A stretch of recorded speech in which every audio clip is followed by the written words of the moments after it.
Atenção, batalhão! Sentido! Nossa política de segurança pública. Nós estaremos sempre juntos.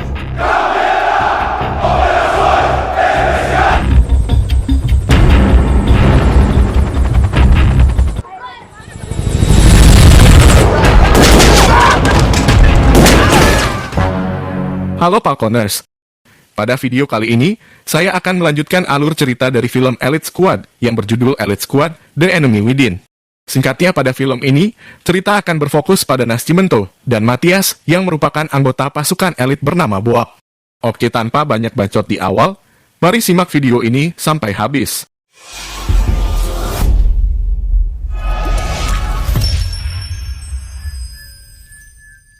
Berlatar beberapa tahun setelah pemberantasan gangster pada Elite Squad 1, kita akan diperlihatkan seorang aktivis HAM bernama Fraga. Pada presentasinya itu, Fraga menyinggung kegagalan sistem penjara. Yang dimana bukannya bertaubat, para napi malah semakin jahat setelah keluar dari penjara. Jelas saja Fraga ini lebih condong memanusiakan para napi. Para tornar as pessoas piores. 10 anos depois dos 1.000 presos. Kemudian tak jauh dari tempat Fraga, kita diperlihatkan pada suatu penjara yang dipenuhi gangster kelas kakap. Di penjara tersebut, seorang bos gangster bahkan sudah menyuap beberapa penjaga keamanan demi melancarkan misinya, yakni membunuh semua rival geng mereka. Sang bos dibawakan senjata oleh penjaga, lalu menjadikan penjaga itu sebagai tawanan. Si penjaga yang sudah disuap tentu saja rela dikat oleh si bos gangster itu.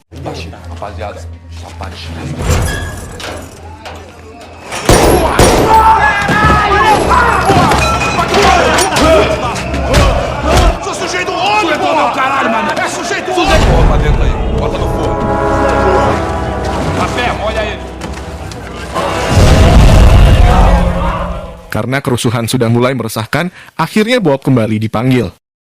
Nascimento yang ternyata tidak jadi pensiun, bertugas sebagai pemberi komando. Matias kemudian dipercaya untuk menangani kerusuhan di penjara itu.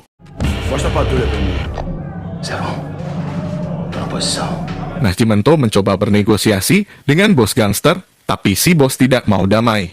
Si bos lebih baik berbicara kepada Fraga, karena si bos takut jika berurusan dengan Boab. Tak berselang lama Fraga pun datang, dan proses negosiasi Fraga dengan si bos berjalan mulus. Satu persatu tawanan mulai dibebaskan dari sana, dan Nascimento kemudian menyuruh Matias untuk menahan diri. Namun Matias yang sangat memegang teguh prinsip Boab, ia memutuskan masuk ke dalam penjara.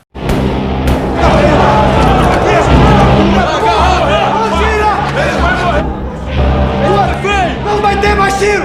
Acabou! Olá, Beirada, cara. Baixa. Baju Fraga yang bertuliskan HAM terciprat darah si gangster seakan-akan tersirat HAM tidak dihargai di sini. Di depan awak media, Fraga menyalahkan Nascimento dan Matias atas insiden ini. Alhasil kini masyarakat kian menggandrungi Fraga. Keesokan hari akibat statement Fraga, Nascimento kena teguran oleh atasannya. Matias lalu menawarkan diri agar ia yang bertanggung jawab. Namun bagi Nascimento, Matias tidak bersalah. Karena Matias sudah menerapkan hal yang diajarkan di Boab, yaitu membunuh penyandera demi melindungi tawanan. Responsabilidade é minha. O comando é meu. Matias kemudian dikeluarkan dari Boab dan harus kembali ke kepolisian setempat sebagai pengurus berkas-berkas kepolisian. Sementara itu, tindakan Nascimento diliput oleh pembawa acara terkenal, yakni Geral. Pada acaranya, ia amat mengagung-agungkan cara Nascimento menangani kerusuhan di penjara. Opini publik kembali condong ke Nascimento. Para politisi penjilat lalu menaikkan jabatan Nascimento menjadi sekretaris kepolisian pusat. Namun bagi Nascimento, kenaikan jabatan ini adalah siasat si gubernur untuk menyingkirkan dirinya dari Boab. Singkat cerita, Matias akhirnya terpaksa bekerja di markas yang terkenal sebagai markas yang sangat korup. Para polisi di sini bahkan melegalkan jual beli narkoba selama para bandar membayar setoran. Di suatu hari, Matias didatangi oleh seorang jurnalis untuk dimintai keterangan atas insiden di penjara. Selama wawancara itu, ia terlalu frontal dan berani dalam berkata, terutama mengenai tingginya angka korupsi dan para penegak hukum yang lembek, termasuk Boab. Akibat Matias terlalu vokal dalam mengkritik, membuat Matias harus dijebloskan ke penjara atas tuduhan pencemaran nama baik. Kemudian kabar ini sampai di telinga Nascimento, ia pun segera mendatangi Matias dan memintanya agar menjaga perkataan. Namun teguran Nascimento itu tak digubris oleh Matias, ia malah semakin kecewa ketika tahu panutannya juga ikut melembek. Naiknya waktu luang, kini membuat Nascimento semakin giat melatih Boab. Dengan jabatan yang sekarang, ia membuat peraturan baru mengenai jumlah maksimum personil Boab. Kini Boab tidak lagi beranggotakan 100 personil, tapi menjadi 300 personil. Nascimento juga menggelontorkan dana yang cukup besar untuk membelikan kesatuan ini mobil tempur hingga helikopter. Nascimento berencana untuk membuat Boab semakin beringas. Rencananya sekarang adalah mengakhiri sistem yang korup, dimulai dari mata rantai paling bawah, yakni gangster bandar narkoba.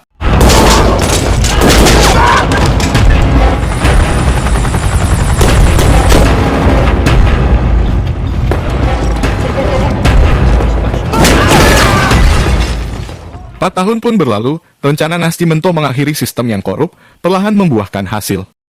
Pemberantasan gangster berakibat pada mata rantai berikutnya, yaitu polisi korup. Uang sogokan yang mereka terima kini kian menipis. Karena mata pencaharian para gangster sekarang hanya berasal dari penyedia layanan TV kabel. Bisnis TV kabel tentu tidak terlalu cuan, tapi tingkat ditembak oleh Boab lebih rendah. Para polisi korup kemudian melihat kesempatan bisnis ini dan membunuh para gangster penyedia layanan TV kabel tersebut. Tira relógio. Ih, já tem 20 conto aqui, ó. Sem a mesada do tráfico, os corruptos não iam. Yang tentu saja hal itu demi memonopoli bisnis yang ada. Hampir semua sektor bisnis sudah dikuasai polisi. Bahkan jika ada pihak yang susah diatur, akan mereka bantai saat itu juga. Singkat cerita, semenjak insiden di penjara dan banyak masyarakat yang mendukungnya, Fraga kini menjabat sebagai anggota DPR. Bukannya senang, Fraga malah memutuskan untuk maju sebagai gubernur di periode berikutnya. Dirinya merasa geraknya dalam menegakkan HAM lebih terbatas ketika menjabat sebagai anggota DPR. Jika terpilih sebagai gubernur, ia merasa akan lebih leluasa dalam menegakkan HAM, terutama dalam menangani kasus-kasus penyelewengan kekuasaan para aparatur negara yang korup. Film berlanjut pada suatu acara yang dipenuhi oleh orang-orang yang korup. Mulai dari gubernur yang sekarang menjabat, Gerald si pembawa acara, yang ternyata Gerald ini adalah anggota DPR, hingga para tim sesnya si gubernur. Para koruptor kembali mematangkan strategi mereka demi memenangkan pemilu yang akan datang. Rencananya mereka akan merampok persenjataan di markas polisi, lalu menuduh para gangster seolah-olah merekalah yang merampok senjatanya. Dengan alibi seperti ini, si gubernur akan mendesak Boab untuk turun tangan. Dengan dalih mereka yang anti-gangster. Inilah yang diinginkan si gubernur untuk mengambil hati rakyat. Wajar saja jika di awal film, Gerald si pembawa acara memuji-muji tindakan Nascimento saat insiden di penjara. Karena ini merupakan bagian dari rencana mereka. Gerald kembali mengangkat berita perampokan di markas polisi, dan berita ini pun menjadi viral di mana-mana. Kemudian jurnalis utusan Fraga pun akhirnya datang ke TKP. Di sana salah seorang polisi korban perampokan mengatakan bahwa pelakunya adalah orang-orang kepolisian jika dilihat dari sepatu yang dipakai.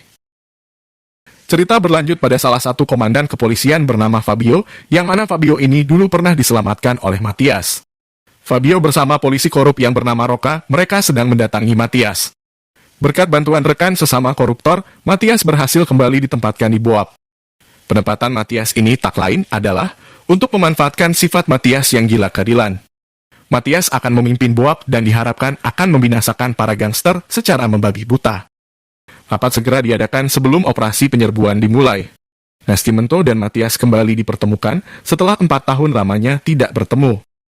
Nascimento tak setuju dengan adanya operasi ini, karena ia tidak menemukan bukti atas insiden perampokan di markas polisi dari hasil penyadapannya kepada para gangster. Namun pengaruh para pejabat dan politisi korup sulit untuk ditentang. Dan pada akhirnya mereka tetap diminta untuk menjalankan misi tersebut. Di tempat penggerbekan, Matias dan anggota Boab lainnya diminta menyamar menjadi polisi. Agar tidak dicurigai oleh bandar narkoba, dan penyerangan pun dilakukan keesokan harinya.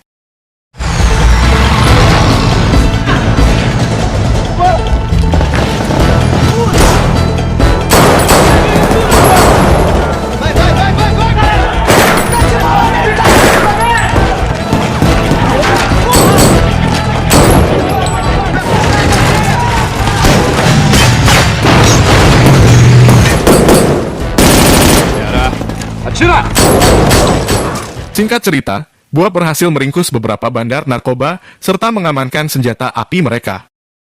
Namun yang aneh di sini, senjata api yang ditemukan mereka berbeda dengan senjata yang katanya dirampok. Mengetahui banyak kejanggalan, Matias pun menginterogasi si bos gangster sesuai ajaran Nascimento. Eu não sei de arma, porra! Olha pra mim, filha da puta. Você vai me falar? Dan hasil dari menginterogasi bos gangster, ternyata ditemukan fakta mengejutkan bahwa pihak gangster tidak pernah merampok markas polisi. Mengetahui hal itu, jelas saja Matias sangat emosi dan mendesak Fabio dan Roca agar berkata yang sebenar-benarnya. Sementara itu, karena permainan kotor mereka mulai terendus oleh Matias, secara mengejutkan Matias langsung ditembak saat itu juga.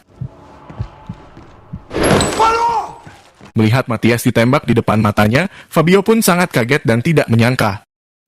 Jelas saja Fabio tidak terima dengan perbuatan yang dilakukan oleh Roca tersebut, karena dulu Fabio pernah ditolong oleh Matias. Mengetahui Matias sudah meninggal, Nascimento pun segera menemui Fabio untuk menanyakan apa yang sebenarnya terjadi.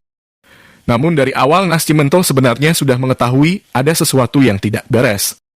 Ia lalu berpesan akan membalaskan dendam atas kematian Matias. Fabio mengetahui perkataan Nascimento tidak bisa dianggap remeh, karena Fabio dulu pernah dididik olehnya. Sehingga Fabio tahu kecerdikan dan kebrutalan dari Nascimento. Kemudian di suatu tempat Fabio menceritakan ancaman ini kepada Roca, namun Roca dengan santai mengabaikan Fabio. Setelah sekian lama, Nascimento akhirnya kembali bertemu dengan mantan istrinya yang sudah menikah lagi dengan Fraga. Di tengah percakapan itu, si mantan istri meminta Nascimento agar segera menemui anak mereka. Setelah itu Nascimento menemui sang anak sambil melatihnya bela diri. Tak lama kemudian, Nascimento mendapat telepon mengenai penyidikan terhadap tewasnya Matias yang akan segera dihentikan. Di sisi lain, si anak tak sengaja mendengar percakapan sang ayah. Ia yang lagi magang di kantor Fraga, lalu memberikan informasi dari tempat Fraga mengenai pelaku perampokan yang sebenarnya adalah kepolisian. Mengetahui hal ini, di malam harinya Nascimento menyadap telepon Fraga secara diam-diam. Jurnalis suruhan Fraga ingin mengekspos perbuatan para polisi korup, namun kepala redaksi menginginkan bukti yang lebih kuat. Si jurnalis dan rekannya kemudian memutuskan pergi melakukan investigasi di salah satu rumah. Si jurnalis tak sengaja melihat para polisi korup yang sedang menyamar di sana. Ketika penjagaan di sana kosong, si jurnalis datang dan memberi uang kepada pemilik rumah agar diperbolehkan masuk ke dalam.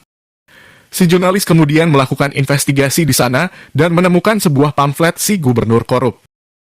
Seketika itu juga, si jurnalis langsung menelepon Fraga untuk melaporkan temuannya tersebut. Namun tak lama kemudian, ternyata mereka ketahuan oleh Roca.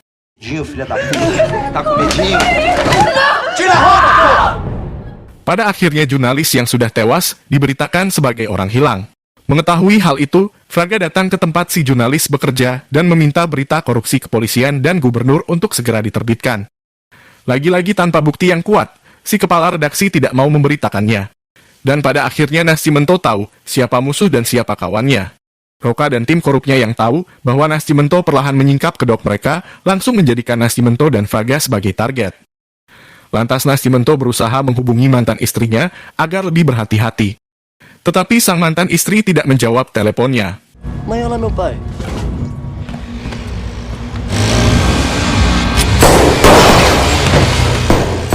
Atas insiden itu, anak Nascimento harus terkena tembakan dan mengalami koma.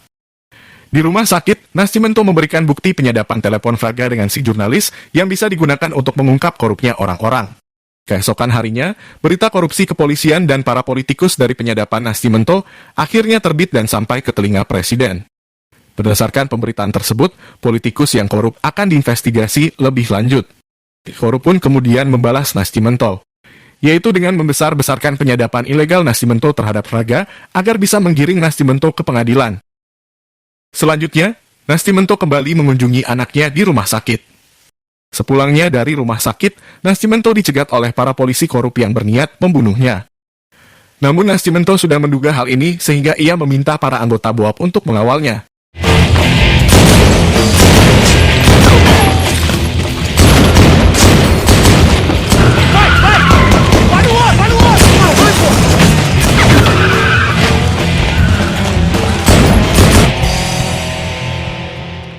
Pengadilan kasus penyadapan ilegal Nascimento pun dimulai.